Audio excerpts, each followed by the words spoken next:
Welcome to AKM channel అండి. ఈరోజు నేను మీకు సొరకాయ పప్పు చేయడం చూపిపోతాను. నేను ఈరోజు సొరకాయ పప్పు చేయడం సింపుల్గా ఉంటుంది, చాలా టేస్ట్ బాగుంటుంది సొరకాయది. సో దీనికి ఏ పదార్థాలు ఏమేమి కావాలని చూపిస్తాను.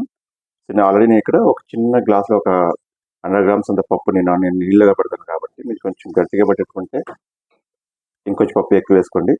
సో నేను నీళ్ళగా పెడతాను కాబట్టి కొంచెం నేను ఒక 100 గ్రామ్ అంత పప్పు నేను ఆల్రెడీ బాయిల్ చేసి కప్పులో పెట్టుకున్నాను. ఇక్కడ ఒక చిన్న గోలి అంత చింతపండు కలిపి పెట్టుకున్నాను ఆల్రెడీ. ఒక పెద్ద ఆనియన్, ఒక 10 పచ్చిమిర్చి. నేను ఇక్కడ కారం వాడట్లేదు కాబట్టి పచ్చిమిర్చి వాడుకుంటాను. పచ్చిమిర్చి టేస్ట్ బాగా వస్తుంది దీనికి, సాంబార్ కాబట్టి నేను కారం వాడట్లేదు. ఇక్కడ నేను ఒక హాఫ్ కేజీ అంతా ఎక్కువ అంత కొంచెం నేను ఇది లేతగా ఉంది కాబట్టి లోపల నేను విత్తనాలు ఏం తీయలేదు. లేతగా లేకపోతే మీరు విత్తనాలు తీసేయండి. ఇది ఒక హాఫ్ కేజీ తీసుకోండి. ఒక చిన్న టమాటా 2 కట్ చేసి పెట్టుకోండి సన్నగా. ఇక్కడ కరివేపాకు, ఇక్కడ నేను ఆఖరి చేయడానికి కొంచెం టేస్ట్ కోసం పెట్టుకోండి. ఇది ఆప్షనల్, ఇది మీరు ఆప్షనల్ పెట్టుకుంటే పెట్టుకోవచ్చు, లేకపోతే వదిలేయచ్చు. ఒక 1/4 స్పూన్ అంత ఇంగువ, 1/4 స్పూన్ అంత పసుపు, ఒక 1/2 స్పూన్ అంత సాంబార్ పౌడర్, ఒక 1/4 స్పూన్ పెప్పర్, ఒక 1/4 స్పూన్ గరం మసాలా. రెండు ఎలా చేయడం చూపిస్తాం. సో ఇప్పుడు నేను కడాయి పెట్టుకుని ఒక 2 స్పూన్ ఆయిల్ వేసుకున్నానండి. దీంట్లో నేను జీలకర్ర, ఆవాలు, కొద్దిగా మినపప్పు, శనగపప్పు వేసుకున్నా. దీనికి పోపు టేస్ట్ ఉంటుంది, స్మెల్ కూడా బాగుంటుంది కాబట్టి దీన్ని యాడ్ చేసుకుంటున్నా.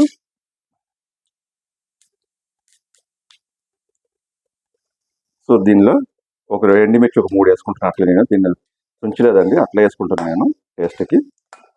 ఇది కొంచెం దూరగా వేగి ఆవాలు జీలకర్ర కొంచెం చిట్టపటాలని, పప్పు అంతా కొంచెం దూరగా వేగిన తర్వాత మనం దీనిలో ఆనియన్ యాడ్ చేసుకున్నాం. ఇప్పుడు నేను ఆనియన్, పచ్చిమిర్చి, కరివేపాకు నేను కొద్దిగా వేసుకున్నాను. ఇప్పుడు నేను కరివేపాకు ఇంకా కొద్దిగా నేను తర్వాత కొత్తిమీర యాడ్ చేస్తాం. అది పచ్చ కరివేపాకు దాన్ని సాంబార్ వేసేటప్పుడు చాలా టేస్ట్గా ఉంటుంది కాబట్టి నేను ఇక్కడ కరివేపాకు కొద్దిగా వాడుకుంటున్నాను. ఇది కొంచెం ఆనియన్ దూరగా వేగినండి, మంచిగా వేగితేనే మంచి టేస్ట్ బాగుంటుంది సాంబార్ కాబట్టి కొంచెం మంచిగా దూరగా వేగిన ఒక 2 మినిట్స్ తర్వాత నేను సొరకాయ యాడ్ చేసుకున్నాం. దీన్ని మనం ఇప్పుడు చూడండి, ఈ సొరకాయ తొందరగా ఉడికిపోతాయి. కొంచెం ట్రాన్స్ఫర్ అయినప్పుడు మనం టమాటా యాడ్ చేసుకున్నాం. ఇప్పుడు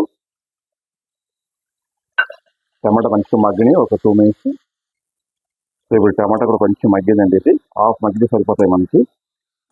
ఇప్పుడు మనం చింతపండు రసం యాడ్ చేసుకున్నాం. చింతపండు దీంట్లో కొద్దిగా వాటర్ యాడ్ చేసుకుని దీన్నే ఒక 2 మినిట్స్ బాయిల్ చేసుకోవాలండి. ఒక 2 మినిట్స్ బాయిల్ చేసుకున్న తర్వాత చూపిస్తాను మీకు. సో ఇది కొంచెం ఇప్పుడు చింతపండు రసం మనకి దగ్గర పడిందండి.